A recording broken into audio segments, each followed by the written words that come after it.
2018, we applied for one reason or the other. We were not shortlisted. There was petitions, particularly people saying the Catholic priest cannot be a senior advocate.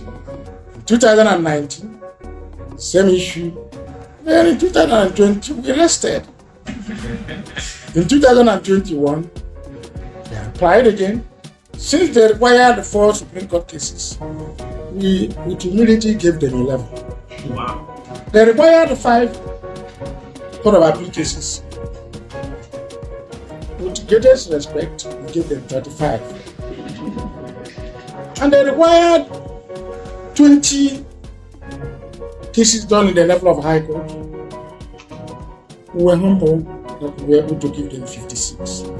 My name is Reverend Father Dr. Edwin S. Obiora, Senior Advocate of Nigeria. This is the first time a Catholic priest is elevated to the coveted rank of Senior Advocate in the entire world. And I'm humbled. It is only a way of saying, go on into the field and continue to do good work for the poor. I grew up as a local young man. I went to St. Simon Primary School before the Nigerian Biafran War. There were Huddles in the middle. That primary school, St. Simon, was at Tumpo, now in government. So many young people were suffering from kwashiorkor, as it was known that time, and I was among them. I was taken to a rehabilitation center at Okozu, and we were being treated. And on the 5th day, which defined my life, my father was late to bring me the normal lunch he brings every day. Every other child has his parents bring him lunch. Because he was late, I was not pleased with him. So immediately I saw him coming from afar. In order to make him feel a little bit rattled and to search for me, I ran out of my bed into the kitchen. At the kitchen, I didn't know that the old man saw me. You know, as little children, you think you are wise, but the great men know. So he came to my bed, dropped my food beside my bed, and came to the kitchen and was talking to me in a very lovely, fatherly manner to persuade me to come back with him to the bed to eat my food. At that very instant, a heavy bomber rained bombs, heavy bombs into the building, and one of them landed directly on my bed, scattered it, and used the debris and the ions of the bed to kill as many children I cannot count. Destroyed so many lives. In fact, it was estimated that about 150 children were killed in that one single incident. But the angel of God saved me by that very single act that I was in the kitchen and saved my father. Other children and their parents were destroyed and killed. Then there was a need to take Nigerian children to Gabon. I was among the ones picked. So I was taken to Libreville, Gabon. It was there that I met an angelic bishop. We call him L'évêque Il Peverello, the Bishop of Mouila in Gabon. He adopted me as his son and took me to Paris, his home country. Then in Paris, I was lucky to be the only black boy to be serving Mass at the Notre Dame Cathedral. Then it was from there that I got my vocation to the priesthood, inspired by this bishop. After the war, I came back to Nigeria, entered the seminary, St. Paul Seminary, Unoko. Some members of my family wanted me to go and read law, but because of my desire to be a Catholic priest, I declined. I was posted to Cathedral at Onitsha, where I served as a bursar to the Archbishop of Onitsha, now Cardinal Arinze. And I was also the formative teacher for the Brothers of St. Stephen.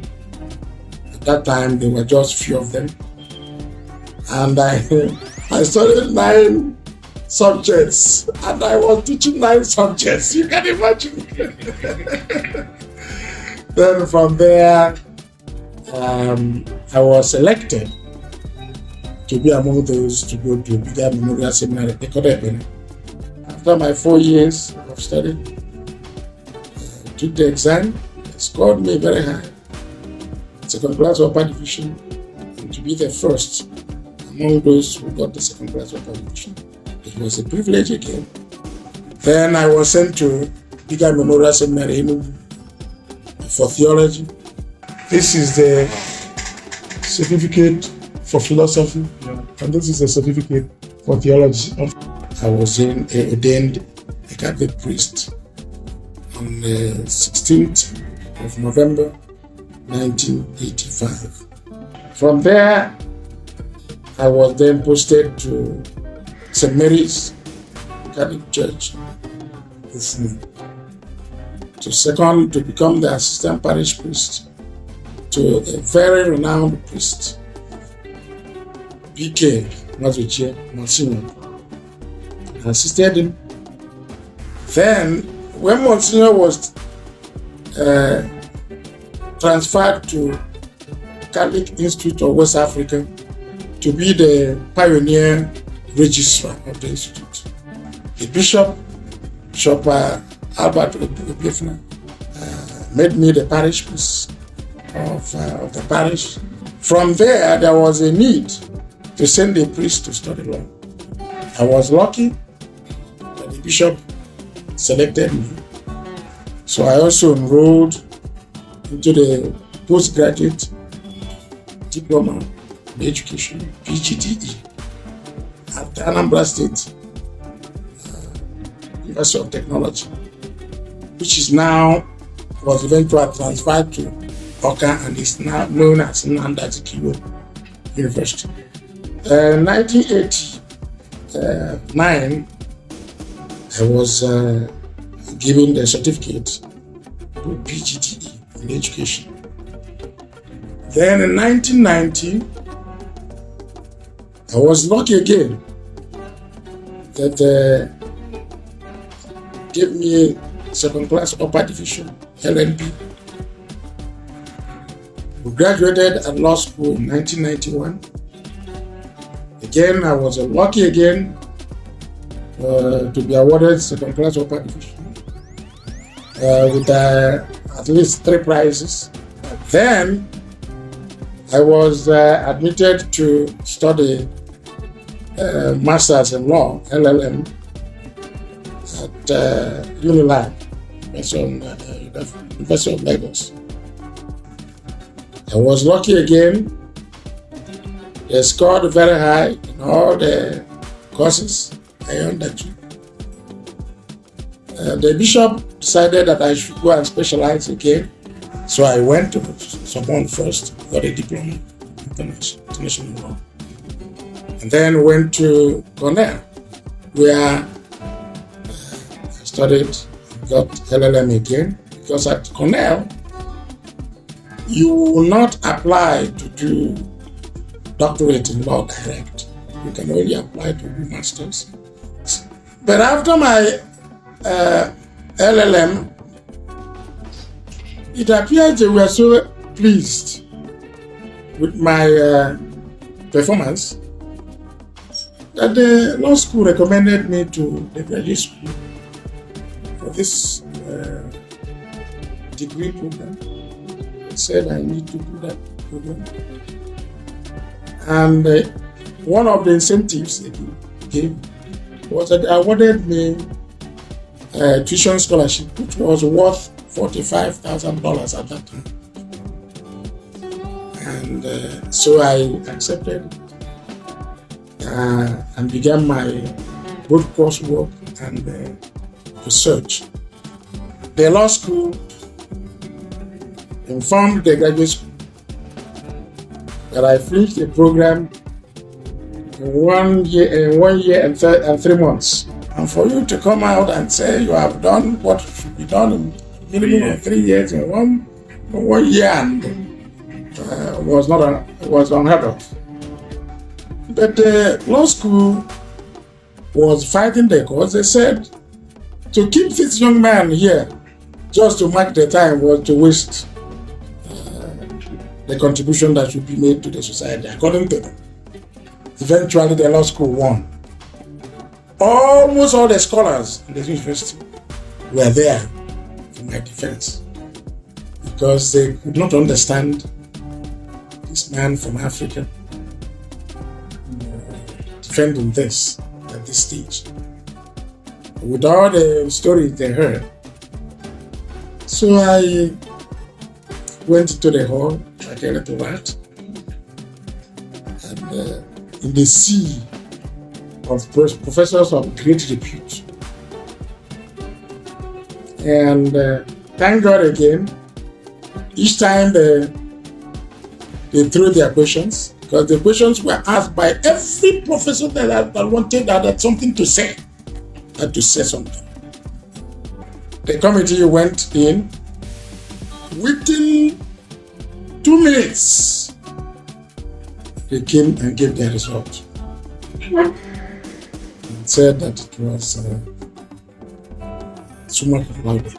I was then awarded a fellow in Cornell of African Development, Institute of African Development at Cornell.